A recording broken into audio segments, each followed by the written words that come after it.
So I think we all dance. Everybody's responding to music when they hear it.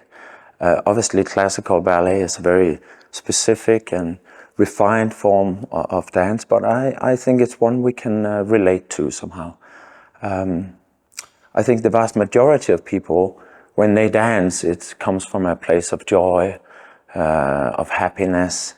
And I think August Bournonville, in his ballets, he doesn't try to challenge that. He kind of enhances that feeling. That doesn't mean his ballets can't have questions and forces of good and bad, but it's all done in a sort of uplifting, joyous way and manner that I think we just, as people, we understand. So when you watch one of his ballets in the theater, you leave the theater with a smile on your face because you understand it. I think there is more contemporary choreographers whom has a completely different approach.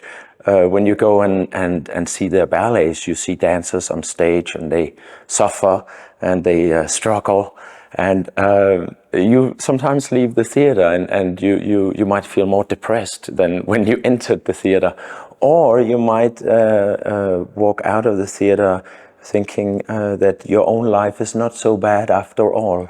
So it's just a different thing, but I think Bournonville hits something with our basic natural instinct of moving when we're happy, dancing to music, so I think that's it's something we all understand.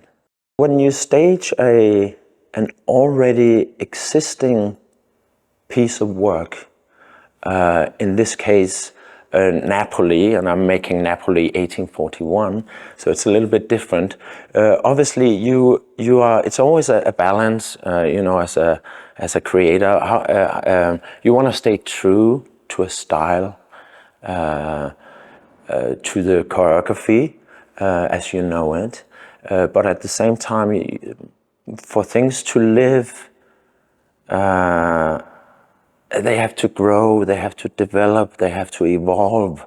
So the balance is always very fine of where do you reinvent, refresh, renew, and where do you stick to the old books. In regards to this particular ballet, somehow I felt it was a little bit easier for me in regard to taking those decisions, because it's traditionally a 3-act ballet. Act 2 is not really original. So 1/3 of the ballet was I would have to make new anyway, because it doesn't exist. There's no real foundation of this is the original steps, this is what happened. So I felt in a way it was easier for me. I already had to think about, I have to inject my own choreographic vision into this. What I find interesting is that I think whatever you add of new, it has to fit seemingly into the rest of the choreographic language that you're using. So that's always the challenge. That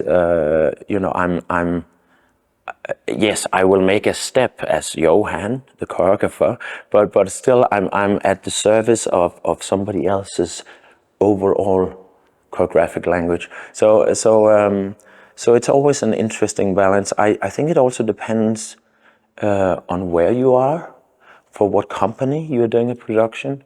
So I think here we have much more freedom in a way.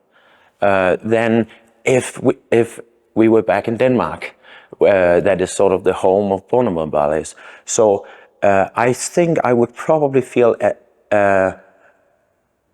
not more responsibility if I did it in Denmark, but different responsibility, because I do feel that productions need to have a natural home of sort of a standard version. This is our go-to for watching something that is as close as it can possibly be to something that we believe is original. So I think if we were in Denmark, we would probably have two versions. We would have the traditional, and then we could have other productions that try different angles and try to experiment a bit. Here we are not in that dilemma. I think. I think for me, yes, I feel responsibility towards the style of Bonneville, or what we consider the style of Bonneville. But my main responsibility is towards the dancers, the company, the theater, and towards the audience here who comes to see the ballet, and to ensure that they leave with a good experience, that the dancers have a good experience. You know, it's such a short time that I'm here that I cannot try to make someone an expert at a very specific style in 4 weeks' time. It is not possible. But I can take the essence of the style, and I can make sure that the end result is not about sitting going, is this finger there, or should it have been there? Was this correct or not? I want people to go away and say, this was a wonderful experience, and they have had the general, the essence of what Bonneville is, yes, and that the production is alive. I mean, it's also why I don't call this Napoli. It's Napoli 1841, so it's based a year before Napoli was created, and I thought that was interesting, and yeah, something a bit different. So I think any art, dance, music, visual art, you name it, I think inspiration comes from being challenged. So the more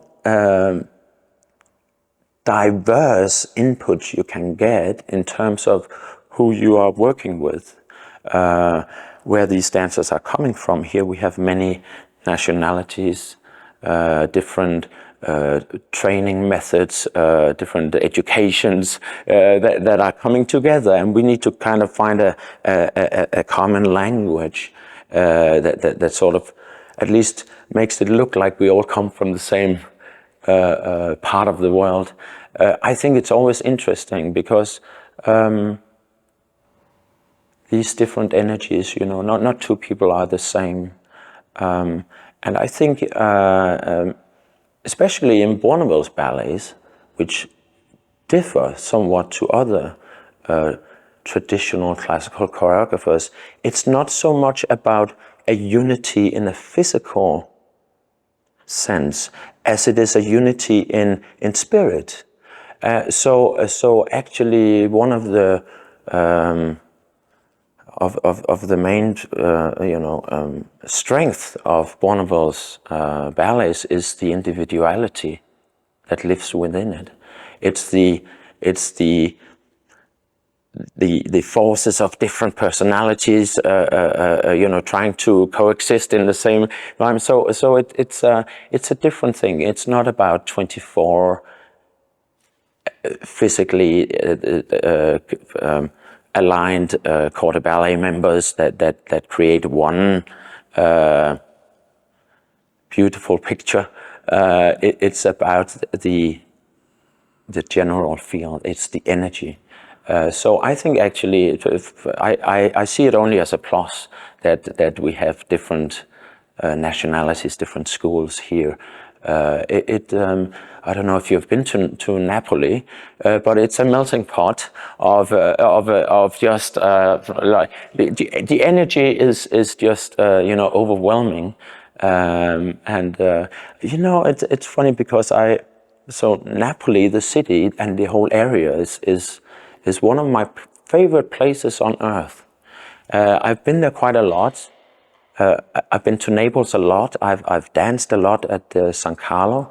I've also just been in the area on holidays, and one of my first experiences there, I kind of felt that I was living what Bonneville must have experienced when he went there first time, because I sort of found myself living the synopsis, the scenario of Napoli, the ballet. I went from Naples to Capri, which is the small island where the Blue Grotto is. Act 2 of the ballet Napoli takes place in the grotto. On my way there, this beautiful summer day, the sky opened up and thunder and lightning struck, and I was in this small boat, and I was like, thinking, this is the end. I'm not going to make it over to the island of Capri. And that's exactly what is happening in Napoli, the ballet. So for some reason, I just immediately had this feeling that if Bournonville had these experiences in Naples, an area that I had, then no wonder really that he would go back to Denmark and feel so inspired that he ended up creating what is kind of considered one of his great masterpieces. But that comes from that diverse energy, the mix of foreign energy, it's great. So Bournonville, depending sort of what you read, but Bournonville was sort of kindly asked to leave Denmark for a while, and I don't think it would have been considered rude, but he just spoke when you're not supposed to speak.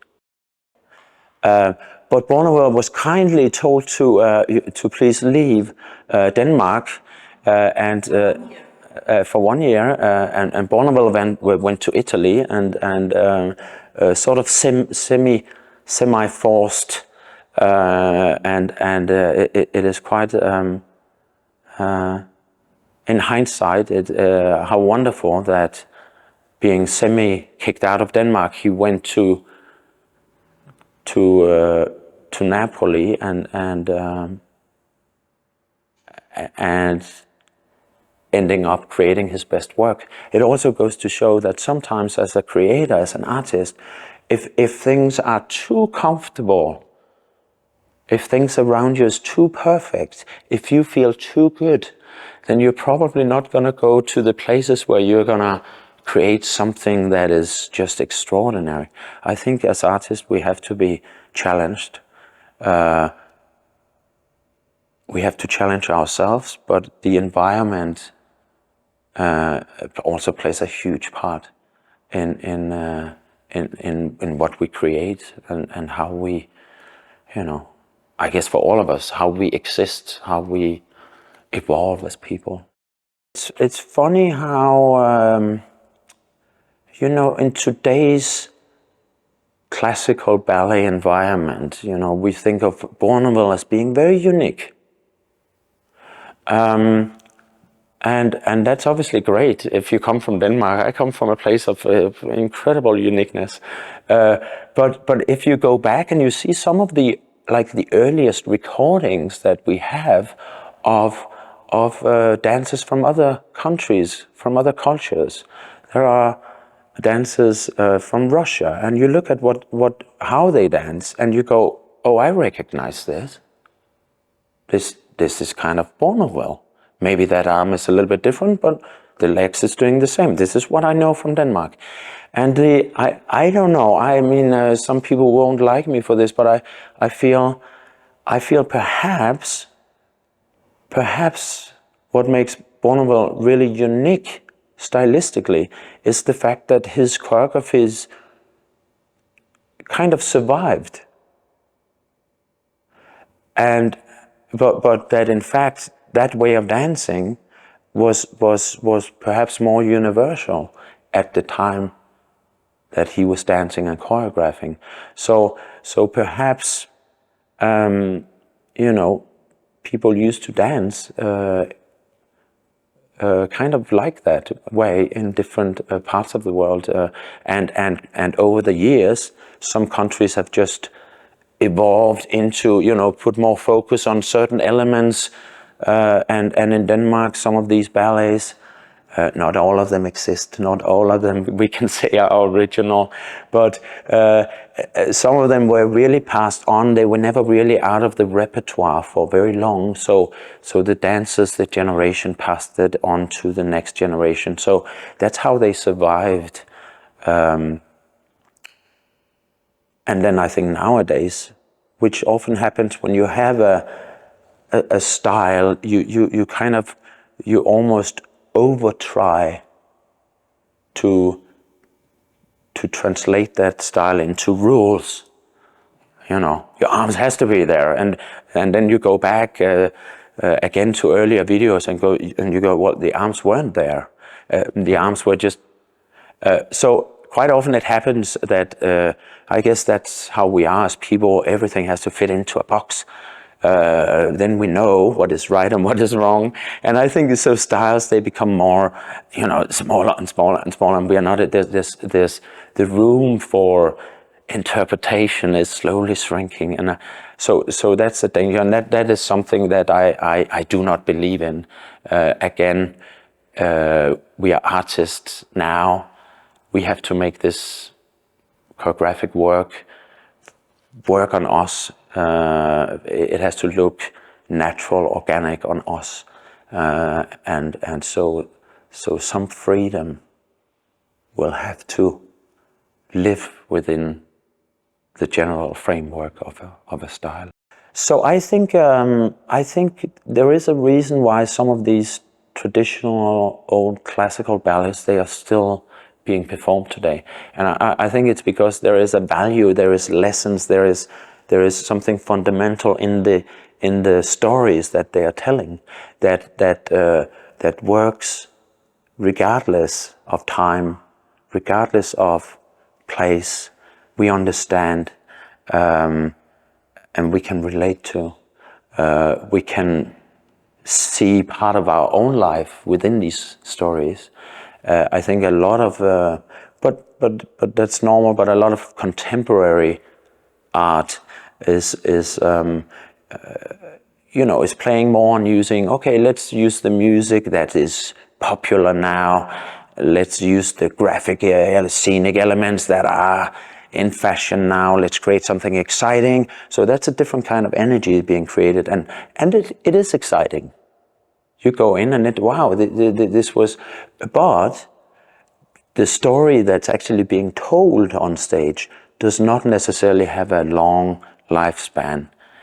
The stories of Giselle, of Lasselfeed, of Swan Lake, regardless how you view them, whether you view them as a fairy tale, whether there is an underlying depth of narrative, and because of that, we still want to go in and see these ballets so many years after they have been created. And they are so full and rich, these stories, that we still want to try to do new takes on them, new angles of viewing the same story, new drop it in a different period, drop it with and that's because there's something so valuable that's being told in them. And that's why I don't fear the death of classical ballet. I really kind of don't. I wish, because I think the audience wants to see it. I think audience wants to go to the theater and they want to forget a little bit about all the disasters happening in the world around, all the suffering. I think we want to go into the theater and we want to be just taken, transported to a different world. Not an empty world, not just entertainment. It can challenge us, but we want to. We don't have to go and watch people not being able to pay their bills on stage, if you know what I mean. We can just turn on the TV or look at your own bills. So I think, for me, I want to go to the theater and I want to get a different experience, something that makes me see things in a different perspective. I don't need to see a reflection of my own life on stage. So, thank you. Thank you.